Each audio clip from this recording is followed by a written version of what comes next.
جمعے کو جو پریس کانفرنس ہوئی D G I S P R کی، اس کی جو گونج ہے وہ آج تک یعنی کہ آج کے دن تک سنائی دے رہی ہے۔ اب اس کے بعد پی ٹی آئی کا رد عمل کیا آ رہا ہے، پی ٹی آئی کیا کر سکتی ہے، کیا مفاہمت اور مزاحمت کے درمیان پھنس گئی ہے پی ٹی آئی، اور کیا حکومت جو ہے وہ پی ٹی آئی کے خلاف کیا کر سکتی ہے، کیا پابندی لگا سکتی ہے، بین کر سکتی ہے، فیصل وافدہ صاحب جو ہیں وہ کیا فرما رہے ہیں، یہ سب کچھ بڑا اہم ہے۔ اس پر جو ہے وہ ہم جو ہے وہ پروگرام میں یقیناً آگے چل کے بات کرتے ہیں، لیکن پہلے کیونکہ آج ایک بڑا ہی اہم دن تھا، اور وہ اہم دن اس اعتبار سے شامی صاحب کے سر جو چیف آف ڈیفنس فورسز ہیں ان کے اعزاز میں آج جنرل ہیڈ کوارٹرز راولپنڈی میں ایک شاندار تقریب ہوئی، گارڈ آف آنر پیش کیا گیا، اور جس کا انتظار کیا جا رہا تھا۔ قیاس آرائیاں تو سب ظاہر دم توڑ گئیں، سب کچھ نوٹیفیکیشن ہو گیا، اور آج ہم نے منظر دیکھا، سب یہ کہہ رہے ہیں کہ آج سے ایک نیا دور جو ہے وہ شروع ہونے جا رہا ہے، خاص طور پہ اگر ہمیں ملٹی ڈومین وار کا کبھی مستقبل میں سامنا کرنا پڑا تو پھر وہاں پر جو خطاب کیا ہے چیف آف ڈیفنس فورسز نے، انہوں نے یہی کہا کہ اس سے بھی زیادہ سخت اور سرعت کے ساتھ جو ہے وہ بھارت کو جواب دیا جائے گا۔ اٹھ کے اب تیرے جہاں کا اور ہی انداز ہے، واہ، مشرق و مغرب میں تیرے دور کا آغاز ہے۔ اچھی بات ہے، یعنی بدلتے تقاضے جو ہیں وقت کے، ان کے ساتھ ساتھ چلنا چاہیے، لیکن پاکستان کی فوج جو ہے اس نے اپنے فرض منصبی جو ہے وہ بڑے اچھے طریقے سے ادا کیا ہے۔ ابھی آپ دیکھیے، جب یہ انڈیا نے اٹیک کیا ہے تو اس وقت تو یہ کمانڈ موجود نہیں تھی نا، جی ہاں، یونیفائڈ کمانڈ نہیں تھی بالکل، لیکن ہم نے پوری ہماری تینوں مسلح افواج جو ہیں انہوں نے بہت چوکسی سے مقابلہ کیا اور اس کے دانت کھٹے کر دیے۔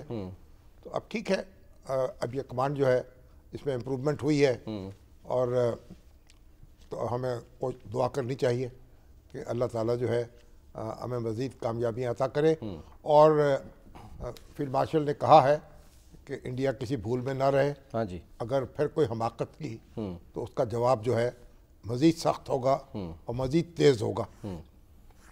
دیکھیں، جنگ جو ہے، ہماری فوجیں جو ہوتی ہیں نا، یہ جنگ لڑنے کے لیے نہیں ہوتی، یہ جنگ روکنے کے لیے ہوتی ہے۔ اچھا، جب آپ کہتے ہیں دفاع مضبوط ہے، اس کا مطلب ہے کہ دشمن کو یہ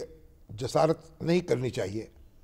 کہ وہ اٹیک کرے۔ ٹھیک ہے، یعنی لڑائی کو اگر آپ مقابلے کی طاقت ہیں اور معلوم ہے کہ دانت کھٹے ہو جائیں گے، تو پھر وہ ایک توازن طاقت کا قائم ہوتا ہے، اور جو دفاعی آپ کی تیاری ہے وہ مخالف کو کسی شرارت سے باز رکھتی ہے۔ ٹھیک ہے، تو مضبوط دفاع کا مطلب یہ ہے کہ فوج جو ہے وہ میدان میں نہ اتارنی پڑے۔ لیکن حالت امن میں جنگ کی تیاری بھی تو رکھنی چاہیے۔ نہیں، تیاری رکھنی چاہیے۔ اب بدقسمتی سے پاکستان اور بھارت کے درمیان کئی جنگیں ہو چکی ہیں، کئی جھڑپیں ہو چکی ہیں، حالانکہ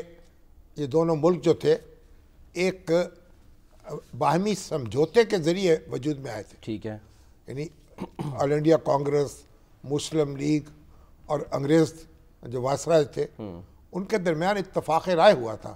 ایک ایگریمنٹ ہوا تھا جس کے ذریعے طے کیا گیا کہ مسلم میجورٹی کے جو علاقے ہیں ان کو الگ ملک بنانے کا موقع دیا جائے، اور جو نان مسلم میجورٹی ہے وہ الگ ملک بنائے۔ ٹھیک ہے، تو یہ دو ملک جو ہے وجود میں آئے۔ اس کا ہم سمجھ رہے تھے کہ یہ جب دو ملک بن جائیں گے، تقسیم ہو جائے گی اور جھگڑے ختم ہو جائیں گے، اور پھر دوستوں کی طرح ہاتھ میں ہاتھ ڈال کر چلیں گے۔ صحیح، اور علامہ اقبال نے جو خطبہ دیا 1930 کا، الہ آباد کا خطبہ ہے جو، اس میں بھی یہی کہا تھا کہ یہ جو مطلب ایک مسلمانوں کی جو ایک الگ ریاست ہے، اس کا جو قیام ہے وہ امن قائم رکھنے میں مدد دے گا۔ ٹھیک ہے، تو یہ پاکستان کا تصور ہی امن سے وابستہ ہے، ٹھیک ہے، لیکن بدقسمتی یہ ہے کہ امن جو ہے وہ ہمیں دیکھنا نصیب نہیں ہوا، بار بار جنگوں کی نوبت آئی، اور آج بھی ہماری تمنا یہی ہے کہ جنگ کی نوبت نہ آئے اور دونوں ملک جو ہے پرامن طریقے سے رہیں ٹھیک، اور ایک دوسرے کو ترقی کرنے دیں۔ ٹھیک۔